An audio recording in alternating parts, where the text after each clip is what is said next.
RS मुख्य परीक्षा से संबंधित राज्य व्यवस्था के क्वेश्चन देखेंगे। तो वीडियो को शुरू से अंत तक जरूर देखिए, चैनल को सब्सक्राइब जरूर कर लीजिए। देखिए दोस्तों, पहला क्वेश्चन है समान नागरिक संहिता का अर्थ स्पष्ट कीजिए। तो पहले ये 15 वर्ष के होंगे, उसके बाद देखिए समान नागरिक संहिता का अर्थ स्पष्ट कीजिए। तो देश के सभी नागरिकों के लिए, चाहे वह उनका धर्म कोई भी हो, उसके लिए समान नागरिक संहिता का स्पष्ट ये अनुच्छेद 1944 के अंदर प्रावधान है ऐसा। और भारतीय प्रतिष्ठा आयोग के बारे में बताइए। तो ये एक संवैधानिक संस्था है जो कि प्रतिष्ठा विरोधी कार्यों को रोकने, बाजार में प्रतिष्ठा को बनाए रखने के लिए, उन्हें बढ़ावा देने के साथ साथ उपभोक्ताओं के हितों की रक्षा करने हेतु, व्यापार की स्वतंत्रता को सुनिश्चित करने हेतु कार्य करता है। अगला क्वेश्चन है दंड परिहार। तो सजा के स्वरूपों, दंड परिहार के बारे में बताइए। तो सजा के स्वरूपों के परिवर्तन किए बिना सजा की अवधि को कम करना क्या है, दंड परिवर्तन है। अगला क्वेश्चन है दोस्तों अपना अनुच्छेद 142 के बारे में बताइए।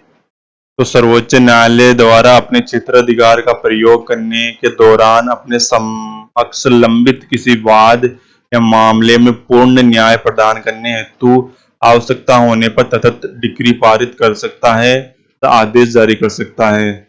142 दोस्तों सर्वोच्च न्यायालय के क्षेत्राधिकार के प्रयोग के रूप में। अगला है राष्ट्रीय मानवाधिकार आयोग। यह सर्वोच्च सार्वजनिक निकाय 12 अक्टूबर 1993 को मानवाधिकार संरक्षण अध्यादेश के अंतर्गत स्थापित की गई। इसका गठन मानवाधिकारों के संरक्षण एवं उन्हें बढ़ावा देने के लिए किया गया। अगला है भारतीय दंड संहिता 377 के बारे में बताइए। तो यह किसी भी आदमी या औरत या जानवर के साथ प्रवृत्ति के नियम के खिलाफ शारीरिक संभोग का प्रतिबंध करता है, धारा 377। अगले हैं अपने 50 वर्ड के, जो कि क्वेश्चन है अपना विदेशी अंशदान विनियमन अधिनियम के बारे में लिखिए। तो इसका पहला पॉइंट है यह अधिनियम विभिन्न संगठनों के विदेशी सहायता को विनियमित करता है और यह राजनीतिक प्रकृति वाले संगठनों को विदेशी अंशदान प्राप्त करने के लिए भी रोकता है।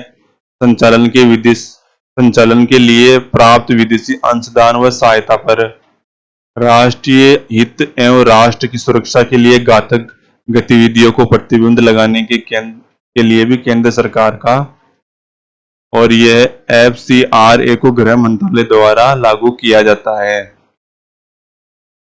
अगला अपन विधि आयोग के बारे में बताइए। तो 50 वर्ड के अंदर, जैसे विधि आयोग एक गैर संवैधानिक निकाय है जिसे मूल रूप से 1955 में गठित किया गया था और तब से हर 3 साल के लिए पुनः गठित किया जाता है, यानी 3 साल के कार्यकाल बाद इसे स्थापित किया जाता है। विभिन्न विधि आयोगों ने प्रगतिशील विकास और कार्यों में देश के कानून सहित दिशा में महत्वपूर्ण योगदान दिया है। केंद्र सरकार ने अगले 3 वर्षों के लिए 21 विधि आयोगों के गठन की मंजूरी दी है, जो कि 21वें विधि आयोग की मंजूरी दी है, जो कि 1 सितंबर 2015 से 2008 तक प्रभावी होगा। तो अभी 2200 वो चल रहा है विधि आयोग। वेतन आयोग के बारे में बताइए। तो वेतन आयोग गठन भारतीय सरकार द्वारा नियमित अंतरालों पर किया जाता है।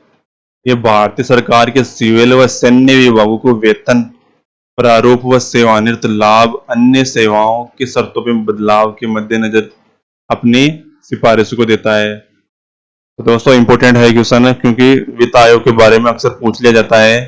पहले वित्त आयोग का गठन 1956 में किया गया था और अब तक हर दशक में इसका गठन किया जाता है। न्यायमूर्ति जो AK माथुर थे वो पहले 7वें वेतन आयोग के गठन कर फरवरी 2014 में किया गया, फरवरी 2014 में स्थापित किया गया, जिसकी अनुशंसा 1 फरवरी 2016 को होना निर्धारित की गई।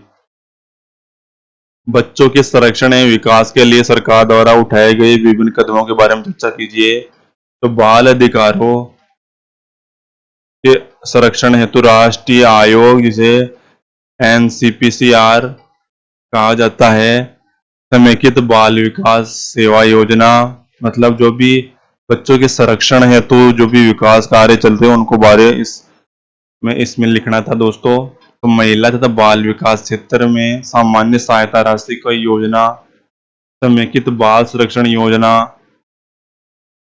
किशोरी शक्ति योजना, आरंभिक बाल शिक्षा नीति, बेटी बचाओ बेटी पढ़ाओ के पहल। तो ये बच्चों के लिए प्रमुख योजनाएं चल रही है। तो अगला अपना क्वेश्चन है SR बम्बईवाद 1994, इसका उत्तर 50 वर्डों के अंदर। तो न्यायालय केंद्रीय मंत्रिमंडल द्वारा राष्ट्रपति को दी गई सिफारिश की जांच नहीं कर सकता, ऐसा प्रावधान है, किंतु राष्ट्रपति अनुच्छेद 356 के आरोपण के संदर्भ में जिन आधारभूत तथ्यों से संतुष्ट है वह न्यायालय इन आधारभूत तत्वों की जांच कर सकता है। अनुच्छेद 356 के आरोपण के तभी न्यायालय संगत ठहराया जा सकता है जब राज्य के संवैधानिक तंत्र विफल हो गया हो, प्रशासनिक तंत्र विफल हो गया हो, या अनुच्छेद 356 के आरोपण के आधार पर नहीं बनाया जा सकता।